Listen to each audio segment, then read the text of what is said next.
Hello wine lovers, I'm Giovanna. I'm a wine consultant and wine educator from Italy, Barbaresco. And today we are diving into the nuances between Chianti and Chianti Classico. So grab your glass and let's start with this adventure.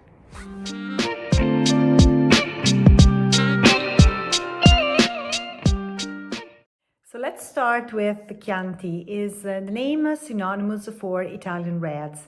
This wine is a blend primary composed of Sangiovese and it's famous for its bright cherry flavors and its lively acidity.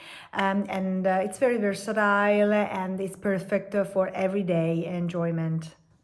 Now let's talk about Chianti Classico, the elder brother of Chianti. But what sets them apart?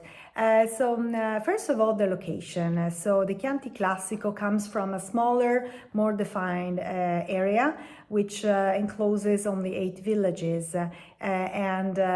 Classico meaning classic, so it's the traditional area where the Chianti was born and made. You will spot it by the iconic black rooster seal, ensuring authenticity and quality. Stay tuned, I will tell you more about it at the end of this video. Terroir plays a significant role.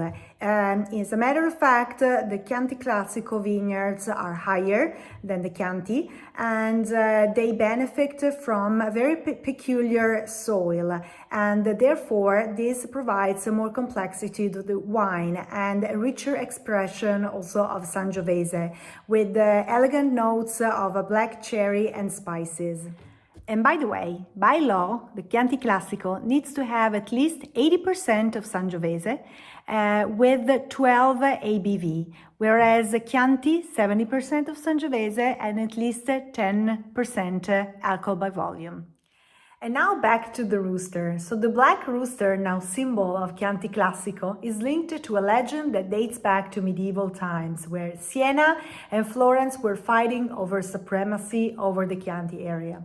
So to put an end to the dispute and define finally the boundaries, they decided to take an unusual step. So 2 knights taking off their respective cities at dawn, awakened by the rooster, they would start riding.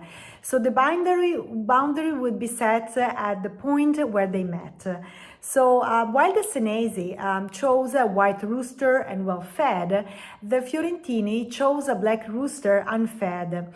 And so on the day of the black rooster started to crow very loudly before dawn, and so the knight set off immediately with a great advantage, of course, over the Senese knight who made just a few kilometers. So this is how almost all Chianti passed under Florence, under the province of Florence. So today we went through some differences between Chianti and Chianti Classico about the heritage, terroir, winemaking behind each bottle. Whether you opt for an approachable charm of Chianti or a refined elegance of Chianti Classico, they are both Italy's expression of a winemaking tradition. So have a good day and enjoy your Chianti or Chianti Classico. Salute!